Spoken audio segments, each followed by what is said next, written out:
The story starts over the southern city of Riverview, a place where the past seems frozen in time. Cramped streets weave through neighborhoods divided by an invisible yet impenetrable wall.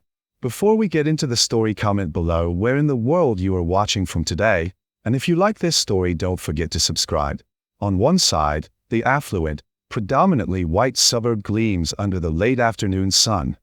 Pristine lawns, shiny cars, and children playing freely in spacious parks. On the other side, the black community struggles with neglected infrastructure. Boarded-up windows, graffiti-stained walls, and broken streetlights flickering hopelessly. The radio in the background, hosted by a conservative commentator, crackles with incendiary remarks about the rise in local disturbances. Though not explicitly stated, the subtext blames the city's black residents. It sets the tone for the racial divide permeating every corner of Riverview. At the Riverview Police Precinct, Officer Henry Scott stands in front of a small crowd of fellow officers and city officials. His commanding officer is handing him a plaque for his dedicated service and commitment to public safety. Henry, a man in his late 30s with a clean-cut appearance, smiles stiffly. When the applause fades, a colleague slaps him on the back. "You're the poster boy for this department," the officer jokes. Henry smirks but doesn't respond. His gaze shifts to the news on a nearby television screen, showing images of a protest in another city.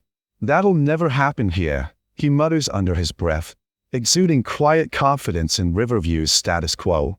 Meanwhile, Maya Brooks wraps up her lesson at Riverview Elementary. She's a glowing presence, her bright smile lighting up the room as she erases the chalkboard. At 7 months pregnant, she moves with care but doesn't let it slow her down. "Maya, you need to take it easy," a colleague, Mrs. Jenkins, teases as she passes by. Maya laughs. "I'm fine, just a little rounder than usual," she replies, patting her belly. The bell rings, and her students file out, waving goodbye. As Maya gathers her things, she hums a lullaby softly under her breath. She is eager to get home to her husband, James, who is cooking dinner tonight, a rare treat. The sun is setting as Maya drives her aging sedan through a quiet stretch of road. Her taillight flickers, unnoticed by her until the blue and red lights of a patrol car illuminate her rearview mirror. She frowns but pulls over, her heart racing slightly. Officer Henry Scott steps out of his cruiser. His stride is deliberate, his face stern. Maya rolls down her window as he approaches. "Ma'am, do you know why I pulled you over?" he asks, his tone clipped. "No, officer," Maya responds politely, though her hands tremble slightly on the steering wheel. Henry gestures toward her taillight. "It's out. License and registration." Maya reaches for her glove compartment, but Henry's hand instinctively moves to his holster. "Slowly," he warns. Maya freezes, startled by his sudden tension. "I'm just getting my registration," she says, her voice shaking slightly. What should have been a routine stop escalates quickly. Henry's questioning grows sharper, his tone accusatory. When Maya questions why he's being so aggressive, his irritation boils over. "Step out of the vehicle," he orders. "Why?" "I didn't do anything wrong," Maya protests, her voice rising with a mix of fear and frustration. Henry grabs the door handle, yanking it open. He reaches for her arm, but Maya instinctively pulls back. "Stop resisting," he shouts. A small crowd begins to gather, some pulling out their phones to record the incident. The struggle becomes physical. Henry drags Maya out of the car, ignoring her cries of, "I'm pregnant. Please stop." He forces her onto the pavement, pinning her arms behind her back. Her cries of pain echo through the street as bystanders plead for him to stop. A young man captures the entire event on his phone, his voice trembling as he whispers, "Oh my God, this isn't right." Finally, Henry releases Maya, who clutches her stomach in agony. She struggles to her feet, tears streaming down her face. "Get out of here," Henry says coldly. Maya stumbles back to her car as the bystanders remain frozen in shock. The crowd disperses slowly, murmuring among themselves about what they've witnessed. The young man who recorded the video uploads it to social media with the caption, "Riverview's finest strikes again. Pregnant woman attacked for a tail light." Henry sits in his patrol car, gripping the steering wheel tightly. His chest heaves, but his expression is unreadable. He glances at his radio but decides not to call in the incident. Instead, he drives off, leaving behind a broken taillight and a shattered woman. Maya arrives at Riverview General Hospital, driven by a Good Samaritan who witnessed the event. Her husband, James, arrives moments later, his face etched with worry and rage. "What happened?" he demands, kneeling by her bedside. "He wouldn't listen," Maya whispers, her voice hoarse. "He just wouldn't stop." The doctor enters, his face grim. "We're monitoring the baby. There's a risk of preterm labor, but we'll do everything we can." James clenches his fists, his voice trembling with anger. "Who did this to you?" Maya looks away, tears streaming down her face. James stands abruptly, his jaw set. "I'm going to make sure he pays for this," he says, storming out of the room. The hospital room is quiet except for the soft beeping of monitors. Maya lies on the bed, staring at the ceiling, her hand protectively resting on her belly. Her mother, Carolyn, sits in a corner, holding a Bible, while James paces the room like a caged lion. "Maya," Carolyn says softly, "what did that officer do to you?" Maya's lips tremble, and she shuts her eyes. "I just want to forget about it," she whispers. James stops pacing, his voice rising. "Forget? He could have killed you. What about the baby? This isn't just going away." Carolyn places a hand on James's arm, trying to calm him. "We need to focus on Maya and the baby right now." James exhales sharply but doesn't reply. His jaw tightens, the weight of his helplessness palpable. Henry sits at the dinner table with his wife, Claire, and their 2 young children. The atmosphere is tense. Claire glances at him as she sets a plate of food in front of him. "You've been quiet since you got home," she says cautiously. Henry shrugs. "Just a rough day." Claire sits across from him, lowering her voice. "I saw something on the news. About a pregnant woman. It wasn't you, was it?" Henry's hand freezes mid-motion, his fork clinking against the plate. "It's not what they're making it out to be," he mutters. "She was resisting." Claire looks unconvinced. "Henry, maybe you should." "I did my job," he snaps, cutting her off. The tension thickens as their children look between them, sensing the unease. The video of Maya's assault spreads like wildfire across social media platforms. The caption "Pregnant Teacher Brutalized by Riverview PD" trends nationally. The video garners millions of views within hours, sparking outrage. Comments flood in. "Another day. Another black life treated as expendable. This is why we need police reform now. She should have just complied. Don't resist. No problem." A small but vocal minority defends Henry, further dividing the narrative. Local news channels pick up the story. A split-screen interview unfolds. The Riverview Police Chief, Walter Briggs, on one side, and Denise Taylor, a local black activist and Maya's cousin, on the other. Chief Briggs defends his officer. "Officer Scott is a valued member of our department. We believe in due process, and the department is conducting an internal investigation." Denise, visibly frustrated, fires back. "Due process for whom, Chief Briggs? Because black residents in this city sure don't seem to get it. Maya Brooks was brutalized for a broken taillight. That's not policing, it's systemic racism." The segment ends with the anchor urging viewers to stay tuned for updates. Back in the hospital, a doctor updates the family. The baby's stable, but Maya needs rest and minimal stress. Any further complications could lead to preterm labor. Maya clutches James's hand. "I'm scared," she admits.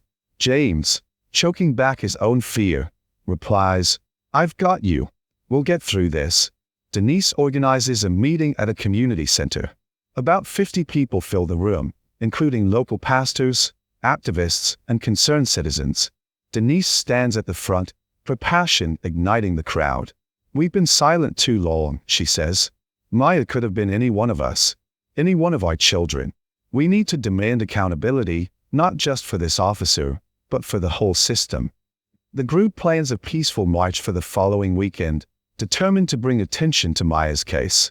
Flyers are printed, and hashtags like hashtag Justice for Maya and hashtag Riverview PD abuse trend online. As news of the play in March spreads, a group of Riverview's white residents organizes a counter-protest. At a local bar, a group of them gathers, led by Tom Riley, a vocal supporter of the police.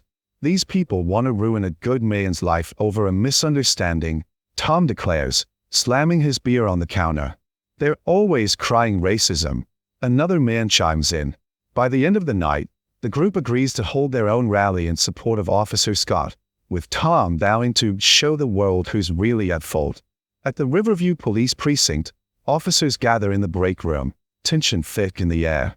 Some quietly support Henry, while others question his judgment. "This is bad," says Officer Lisa Morales, one of the few officers of color. "We should be standing against what happened." "Are you saying you'd throw Scott under the bus?" snaps another officer. "I'm saying we're here to protect the community, not terrorize it," Lisa retorts. The room grows quiet as Chief Briggs walks in. "This department stands united," he says firmly, looking at Lisa. "We'll handle this internally." Lisa looks away, clearly unconvinced, as Briggs leaves the room. The community center is alive with activity. People of all ages gather, many holding handmade signs reading slogans like "Justice for Maya," "End Police Brutality," and "Stop the Hate." Denise, wearing a shirt with the words "No Justice, No Peace," stands at the front, addressing the crowd. "This protest isn't just about Maya. It's about every black life in this city that's been ignored, harassed, or abused," she says passionately. Maya's husband, James, steps forward to speak, his voice trembling with anger and emotion. "They could have killed my wife, my baby. This has to stop. Enough is enough." Volunteers distribute flyers and assign roles to ensure the march remains peaceful. A group of young artists paints a large banner that reads "Accountability Now." Denise, James, and a few other leaders deliver a petition with thousands of signatures to City Hall. They demand the immediate suspension of Officer Henry Scott and a thorough investigation. The receptionist eyes them warily, but accepts the paperwork. The mayor, David Langston, a white moderate known for avoiding controversy, meets them in a conference room. "We understand your concerns, and I assure you the matter is being reviewed," he says. Denise narrows her eyes. "With all due respect, Mayor, reviewed isn't enough. We need action." The mayor offers a practiced smile. "We're doing everything we can within the confines of the law." Frustrated but undeterred, Denise and the group leave, determined to make their voices heard. The day of the protest arrives. Hundreds of people march through Riverview, chanting, "Justice for Maya," and "No justice, no peace." Maya, still weak, watches from a wheelchair pushed by James. The marchers stop in front of the police precinct, where Denise gives an impassioned speech. "We will not let fear or intimidation silence us. Maya Brooks deserves justice, and so do we all." The crowd cheers. Police officers watch from behind barricades, their faces impassive but their presence intimidating. Not far from the march, Tom Riley and his counter-protesters gather with their own sides. Support our police and back the blue. Some are armed, their presence menacing. As the two groups pass each other, tensions escalate. "Go back to where you came from," a counter-protester shouts. "This is our city too," a marcher fires back. Insults fly, and a counter-protester throws a bottle into the marchers. Chaos erupts as police rush in to separate the groups. Several protesters are arrested, their peaceful intentions overshadowed by the confrontation. News outlets sensationalize the protest, focusing on the clash between marchers and counter-protesters. Violence erupts at Riverview protests. One anchor declares, despite most of the day being peaceful. James appears on a national morning show, speaking directly to the public. "My wife is a teacher. She's carrying our child. What happened to her wasn't an accident. It was a symptom of a broken system. We're not asking for special treatment. We're asking for justice." His words resonate, garnering sympathy and increasing attention to the case. At home, Henry sits in his darkened living room, staring at the muted television. The news shows footage of the protest and counter-protest, with his name mentioned repeatedly. Claire enters, hesitant. "You should talk to someone," she says softly. Henry shakes his head. "They don't understand what it's like out there. Every day, I'm on edge. One mistake, and it's my life on the line." Claire sits beside him. "But what about her life, Henry? What about the baby's life?" He doesn't respond, the weight of his actions beginning to sink in. Maya and James return home after a checkup, only to find their house vandalized. The words "go back to where you came from" are spray-painted across their front door. Maya bursts into tears, while James seethes with rage. "This is what they think of us," James says bitterly. "They want us to feel powerless."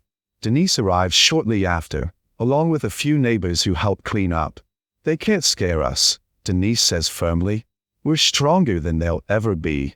The story reaches national prominence when Reverend Elijah Carter, a renowned civil rights leader, visits Riverview. He holds a press conference outside the hospital where Maya was treated. "This is not just a Riverview problem. This is an American problem," he declares. The Department of Justice announces it will review the case, prompting mixed reactions in the city. While some celebrate the move as a step toward accountability, others accuse the federal government of overreach. At the Riverview Police Department, Chief Walter Briggs addresses a room of high-ranking officers and legal advisors. "This case is becoming a circus," Briggs says, slamming his hand on the table. "We need to get ahead of this before the feds dig their claws in." A lawyer from the police union speaks up. Officer Scott followed protocol. "We'll emphasize that the video doesn't tell the whole story. We'll also dig into her past to discredit her." Lisa Morales, the lone dissenting officer, interjects. "Maya Brooks is a schoolteacher. What could you possibly dig up to justify what he did?" Briggs glares at her. "If you can't back the department, Morales, you're free to leave." Lisa bites her tongue, her frustration evident, as the meeting continues. Henry sits in his precinct locker room, staring at his badge. Fellow officers pat him on the back as they walk by. "Don't let them break you, man," one says. "They're just looking for a scapegoat," says another. Lisa approaches cautiously. "Henry, we've worked together for years. Off the record, do you really think what you did was right?" Henry looks away, conflicted. "I didn't mean to hurt her," he says quietly. "That's not enough," Lisa responds. "If you stay silent, you're complicit." Before he can reply, another officer enters, giving Lisa a cold glare. She leaves, shaking her head. Local news outlets, with ties to the police department, begin airing stories questioning Maya's character. An anonymous source leaks an exaggerated version of an old misdemeanor charge against James, painting him as a criminal. James watches the segment, fury boiling over. "They're coming after me because they can't touch you," he tells Maya. Maya places a hand on his. "Don't let them win, James. They want us to lose control." The police union organizes a rally in support of Henry, drawing hundreds of supporters waving flags and holding signs like "We stand with Henry." Speakers, including the police union president, defend Henry's actions. "This isn't about race. It's about law and order," he declares to loud applause. Denise watches the event live-streamed on her phone, her face tight with anger. "They're painting him as the victim," she says to a group of activists. "We need to counter this narrative." Denise organizes a press conference with national civil rights leaders. Maya, hesitant but determined, makes her first public appearance since the incident. Sitting in a wheelchair, she addresses the cameras. "I didn't deserve what happened to me," she says, her voice steady but emotional. "But this isn't just about me. It's about the system that allows this to happen to people who look like me every day." Her words go viral, galvanizing support from across the country. A second protest is held, this time drawing thousands of participants. However, tensions run high as counter-protesters, many armed, show up in larger numbers. The police presence is heavy, and confrontations break out when counter-protesters throw objects at marchers. James, unable to contain his anger, confronts a counter-protester, leading to a scuffle. Police quickly arrest him, further inflaming the crowd. Denise and other leaders try to calm the situation, but the marchers dispersed amidst chaos. The Department of Justice begins their investigation, interviewing Maya, James, and several witnesses. At the same time, The police department conducts its own review, which is largely a formality. A leaked memo reveals the department's intent to clear Henry of wrongdoing. Lisa Morales, fed up, considers going to the media but worries about the repercussions. Henry sits alone in his car late at night, parked in a dark, empty lot. He's been placed on paid administrative leave, but is unable to escape the mounting pressure. He replays the incident in his mind, haunted by Maya's cries. His phone buzzes with messages of support from some and threats from others. He tosses it onto the passenger seat, his hands trembling. Claire calls, her voice full of worry. "Henry, come home, please. I don't know if I can fix this," he whispers before hanging up. Tears stream down his face as he finally begins to confront the gravity of his actions. Denise storms into City Hall, accompanied by a group of activists and Maya's lawyer, Elijah Daniels.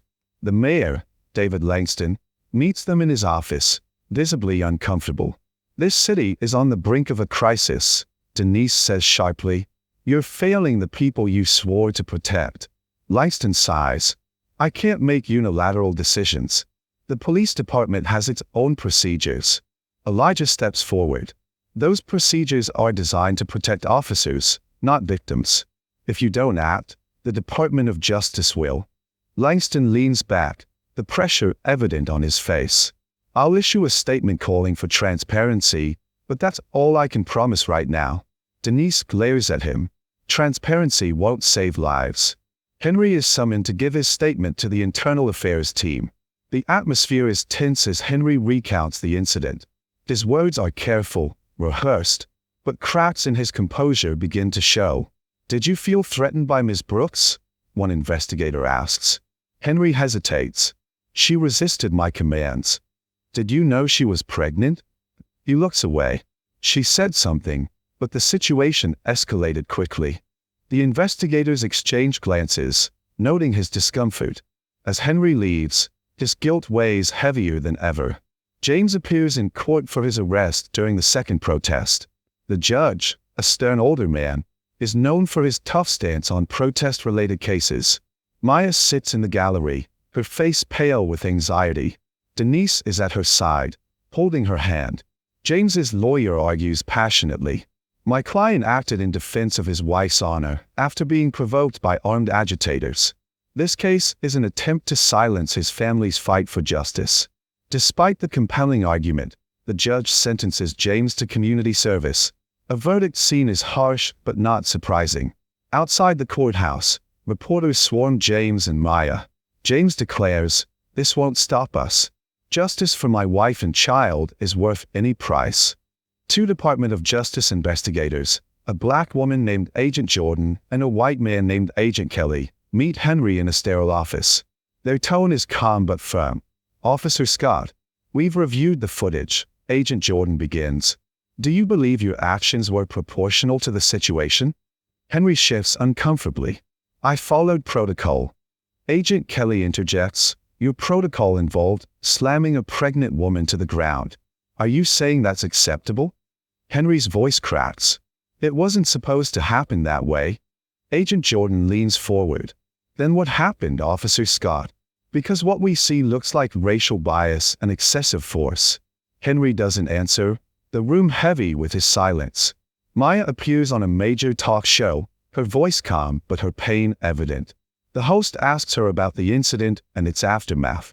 "I was terrified," Maya says, her voice trembling. "I thought I was going to lose my baby. And for what? A broken taillight?" The audience is silent as she continues. "This isn't just about me. It's about the countless black men and women who don't have cameras to tell their stories." The interview becomes a turning point, sparking even greater national outrage and support. Facing mounting pressure, the Riverview City Council holds an emergency meeting, broadcast live. Community members fill the chambers, voicing their demands. One elder, Mrs. Ruth Simmons, speaks with quiet dignity. "I've lived in this city for 70 years. I've seen good people torn apart by hate. It's time for real change." Council members debate heatedly, with some defending the police and others calling for reforms. By the end of the meeting, the council agrees to establish an independent review board, though activists know it's only a small step. Henry, under immense pressure, agrees to make a public statement. Standing at a podium outside the police precinct, he looks pale and strained. "I regret the events of that day," he begins. "It was never my intention to harm anyone." He falters as reporters bombard him with questions. "Do you believe your actions were racially motivated? Should you resign from the force?" Henry's lawyer steps in, ending the press conference abruptly. The statement does little to appease either side, with many seeing it as insincere. The city's divisions deepen. In predominantly black neighborhoods, murals of Maya appear on walls, accompanied by the words "Justice for Maya." In white neighborhoods, signs reading "Support our police" multiply. Denise gathers with activists late into the night, strategizing for the next phase of their campaign. "We're not done," she says. "Not until there's accountability." Meanwhile, Henry sits alone in his living room, staring at the television as another protest unfolds. He turns it off, his face a mask of anguish and uncertainty. Maya sits in a small, dimly lit conference room with her attorney, Elijah Daniels, and Denise. Legal documents and case files cover the table. Elijah adjusts his glasses, his tone serious. "Maya, this case is about more than just you," he says. "If we win, it could set a precedent for police accountability in this city." Maya hesitates, her hands trembling. "I don't want to be a symbol. I just want my family to be safe." Denise leans forward, placing a hand on Maya's. "You didn't ask for this fight, but it's here, and we're with you every step of the way." Elijah outlines their strategy. They'll argue that Henry's actions were not only excessive but motivated by implicit racial bias, using the viral video and Maya's spotless record as evidence.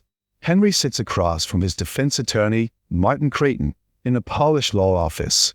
Creighton is confident and pragmatic. "Listen, Henry," Creighton begins, leaning back in his chair. "This isn't about what you think happened. It's about what the court believes happened." Henry nods stiffly, his face pale. "I followed protocol. I didn't mean for it to go this far." Creighton smirks. "Intent doesn't matter in cases like this. What matters is that the department backs you and that we discredit her story." Henry looks uneasy. "She's pregnant. The baby." He trails off, guilt etched on his face. Creighton leans in. "Focus, Henry. If you want to keep your badge, you have to trust me." The courthouse steps are packed with protesters. On one side, civil rights activists chant, "Justice for Maya," while holding banners with her image. On the other, Henry's supporters wave back the blue flags, shouting back. Tensions rise as both groups edge closer. A counter-protester hurls an insult at James, who stands silently among the activists. Denise steps between them, her voice commanding, "We're here for peace, not chaos." The police form a barricade, their faces tense. Helicopters buzz overhead, and news crews capture every moment. The scene is volatile, one spark away from igniting. Inside the courtroom, Maya takes the stand. The room is packed, the atmosphere heavy with anticipation. Elijah guides her through her testimony gently. "Maya, can you describe what happened the night of the incident?" Maya's voice wavers, but grows steadier as she recounts the events. "I told him I was pregnant. I begged him to stop, but he didn't listen. All I could think about was my baby." The defense attorney cross-examines her, trying to paint her as combative. "Did you raise your voice to Officer Scott? Did you fail to comply with his instructions?" Maya pauses, her gaze unwavering. "I asked why I was being stopped. I was scared. Is that a crime?" Her words hang in the air, resonating deeply with the jury. Henry takes the stand, visibly nervous. His lawyer has coached him, but his guilt is evident in his demeanor. "Officer Scott," Creighton begins, "what was going through your mind during the incident?" "I was trying to control the situation," Henry says. "I didn't know if she was a threat." Elijah rises for cross-examination. "Officer Scott, Maya Brooks was visibly pregnant. How could she have posed a threat to you?" Henry shifts uncomfortably. "I didn't notice. I was focused on de-escalating." "De-escalating?" Elijah's tone sharpens. "You slammed her to the ground. Does that sound like de-escalation to you?" Henry falters, his confidence crumbling. News outlets dissect the trial, airing clips of Maya and Henry's testimonies. Some focus on Maya's bravery, while others question her motives, framing the case as a war on law enforcement. On a primetime debate show, two pundits clash. "She's exploiting this for attention," says one, a staunch defender of the police. "She nearly lost her baby to police brutality," counters the other. How is that attention-seeking? The polarizing coverage further divides the city, with each side digging in deeper. One evening, during another protest, a gunshot rings out. Chaos erupts as people scatter. The target, a young activist standing near Denise. Though no one is seriously injured, the fear is palpable.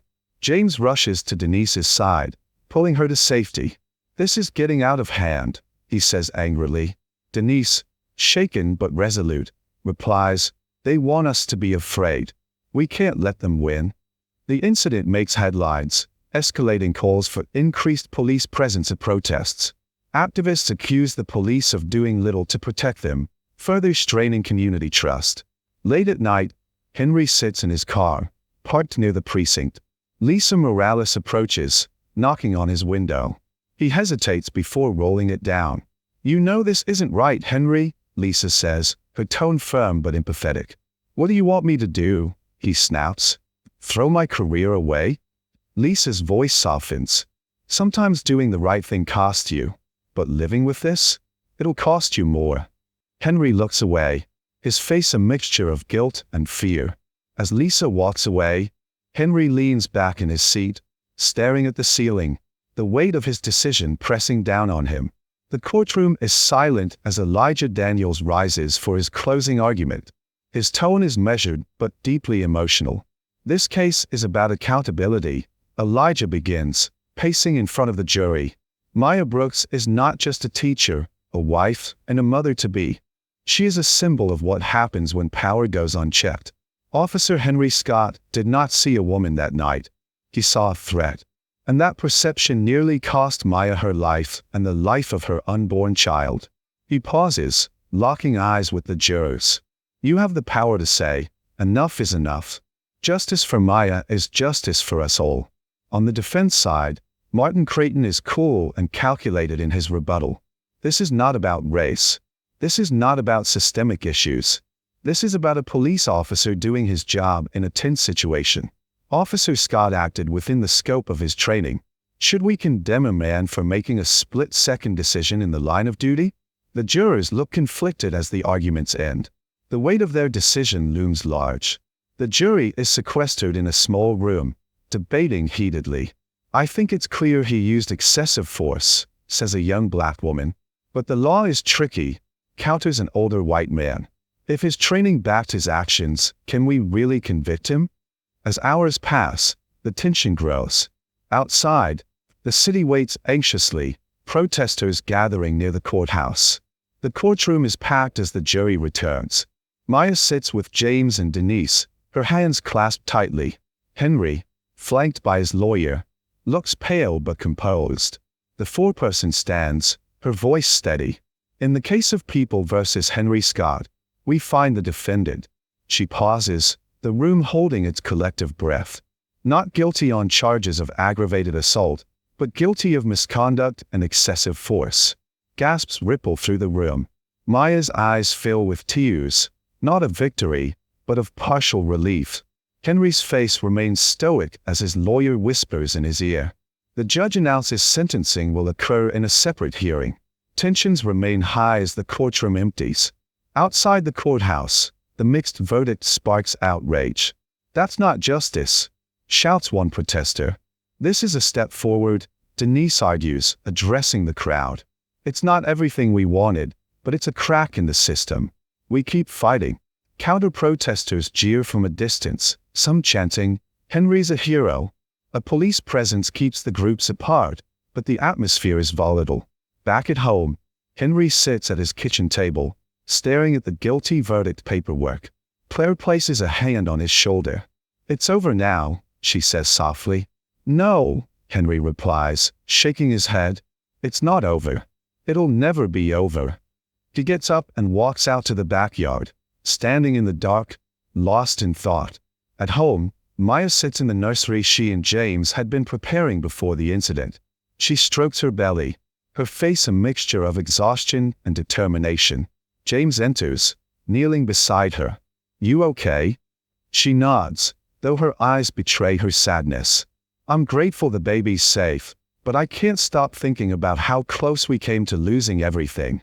James squeezes her hand. "We're not done fighting. Not until they hear us." That night, small pockets of violence break out across Riverview.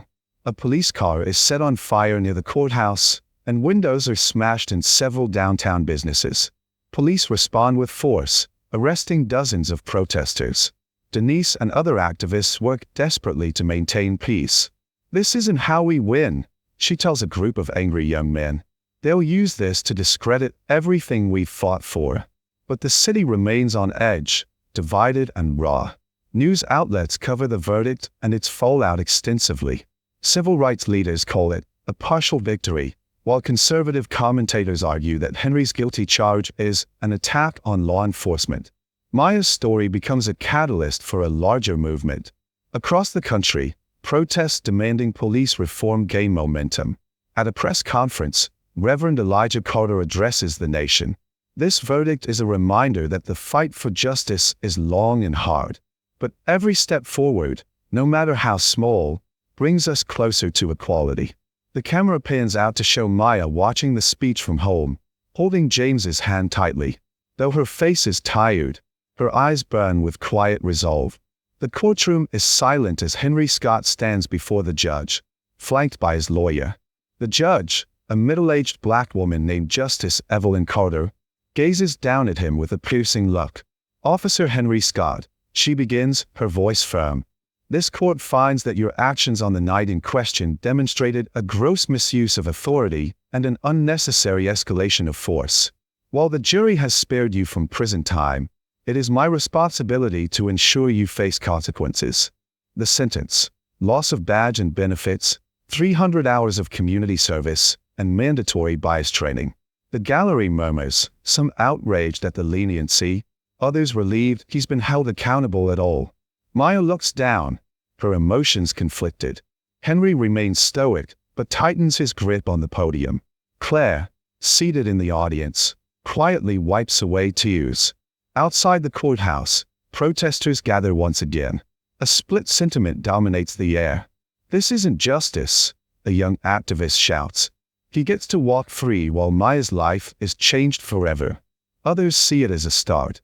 "It's not enough," Denise admits to reporters. But this sets a precedent.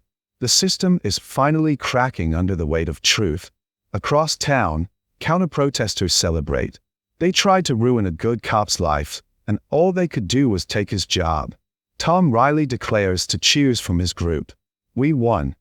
Henry returns to the precinct for the last time to clear out his locker. The atmosphere is tense. Some officers offer supportive handshakes, while others avoid eye contact. Lisa Morales approaches him. "How does it feel?" she asks, her tone neutral. Henry shrugs. "It's over, I guess." Lisa looks at him intently. "It's only over if you let it be. You've got a choice now, fade into the background or actually make things right." Henry doesn't respond, but her words linger as he walks out, his badge and gun left behind. Maya and James attend a community-organized town hall focused on police reform. The room is packed with residents, activists, and city officials, including Mayor Langston and Chief Briggs. Maya, still recovering, stands to speak. Her voice is steady but tinged with pain. "I never wanted to be here. I never wanted my life to be a symbol. But what happened to me, and what happens to so many others, can't be ignored anymore." James steps up beside her. "This isn't just about one officer or one case. It's about a system that's broken. We're demanding accountability, transparency, and real reform." The room erupts in applause, their words sparking hope and determination in the community. Henry begins his court-ordered community service at a youth center in Riverview's predominantly black neighborhood. His arrival is met with cold stares from the staff and skepticism from the kids. One boy, Tyrell, approaches him cautiously. You're the cop who hurt that lady, aren't you? Henry hesitates but nods. Yeah, I am. Tyrell eyes him warily. Why'd you do it? For the first time, Henry doesn't have an answer. I made a mistake, he admits, his voice heavy with guilt. The exchange marks the beginning of an uneasy journey for Henry to confront his biases and earn the community's trust. Under increasing pressure from activists and the DOJ investigation, Chief Walter Briggs announces his resignation. In a brief press conference, he defends his tenure. I have always served this city with integrity, he states, but in light of recent events, I believe it's time for new leadership to guide Riverview into the future. Denise watches the announcement from her laptop, a small smile tugging at her lips. One down, she mutters, already strategizing her next move. Months later, the City Council votes to establish a civilian oversight board for the Riverview Police Department. The decision is met with mixed reactions, but for many in the Black community, it's a sign of progress. At a press conference, Denise addresses the public. This board is just the beginning. We still have a long road ahead, but today, Riverview took a step forward. Maya, seated in the crowd, nods silently. Her ordeal has become a catalyst for change, though the cost remains etched on her face. In their small but cozy living room, Maya and James sit together, holding their newborn baby girl. The room is filled with warmth, a stark contrast to the turmoil of the past months. What should we name her? James asks, cradling the baby in his arms. Maya smiles faintly. Hope, she says, because that's what got us through. James kisses her forehead. Hope Brooks. She's going to change the world. As the camera pans out, the voices of protesters chanting "Justice for Maya" echo faintly in the background. Though the fight continues, Maya and her family have found a small measure of peace. The city of Riverview looks different a year after Maya's case. Some streets still bear the scars of protests, graffiti on walls, boarded up windows. But there's also evidence of change. A new community center has opened in Maya's neighborhood, and a mural depicting her holding her baby adorns its exterior. Beneath it are the words, "Strength through struggle." Maya stands before the mural, holding her daughter, Hope. James stands beside her, his arm around her shoulders. Denise joins them, snapping a photo. You've become the face of something bigger than any of us imagined, Denise says, smiling. Maya glances at the mural. I just hope it's worth it. At the youth center, Henry continues his community service, though now he's a volunteer. He's formed an unlikely friendship with Tyrell, the boy who initially confronted him. You ever think about being a cop? Henry asks Tyrell one afternoon. Tyrell shrugs. Why? So people can hate me? Henry pauses. You could change what it means to wear the badge. Be better than I was. The conversation lingers with Tyrell as he helps Henry organize a basketball game for the neighborhood kids. The newly formed Civilian Oversight Board holds its first major public meeting. Maya, Denise, and Elijah attend as the board reviews several cases of alleged police misconduct. A young Black woman speaks at the podium, her voice shaking but determined. Before, nobody listened to us. Now, we have a voice. Maya watches with quiet pride. The board isn't perfect, but it's a start. After the meeting, Denise tells Maya, "This wouldn't have happened without you." Maya shakes her head. It happened because we stood together. Maya is invited to speak at a national conference on criminal justice reform. Standing on a large stage, she looks out at the audience, filled with activists, policymakers, and community leaders. I didn't ask to be part of this fight, she begins, her voice steady. But when it came to me, I didn't have a choice. My story is just one of thousands. Justice doesn't come from one case or one verdict. It comes from all of us refusing to give up. Her words earn a standing ovation, her story inspiring others to act. Henry, after much deliberation, writes a letter to Maya. In it, he apologizes sincerely for his actions, acknowledging the pain he caused and expressing his commitment to change. Maya reads the letter alone, her emotions conflicted. She doesn't respond immediately but folds it carefully, placing it in a drawer. For now, forgiveness feels distant, But the acknowledgement brings some closure. Denise is approached by a local political group encouraging her to run for city council. At first, she's hesitant. "I'm an activist, not a politician," she tells Elijah. "But activists make the best politicians," Elijah replies with a smile. "You've already proven you can lead." Denise eventually agrees, announcing her candidacy with the support of the community. Her campaign focuses on police reform, education, and economic justice. Tyrell stands in line at a local career fair, holding a flyer for the police academy. Nearby, Henry watches him with a mix of pride and hope. "Think I'll make it?" Tyrell asks. Henry nods. "You've got what it takes. Just remember, it's about serving, not controlling."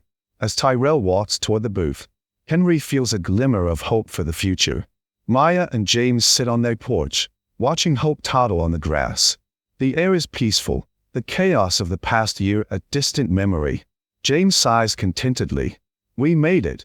Maya smiles, her gaze fixed on their daughter. There's still so much to do, but at least now, she'll grow up in a world that's starting to change. As the sun sets, their quiet moment symbolizes the resilience of their love and the enduring hope for a better future. The final moment of the story shows the city, showing scenes of progress. Police officers attending bias training, a diverse group of community members at a town hall, and Denise campaigning on a neighborhood street. Maya's mural comes into view once more, this time surrounded by children playing and families gathering. The voices of protesters chanting "Justice for all" echo faintly in the background.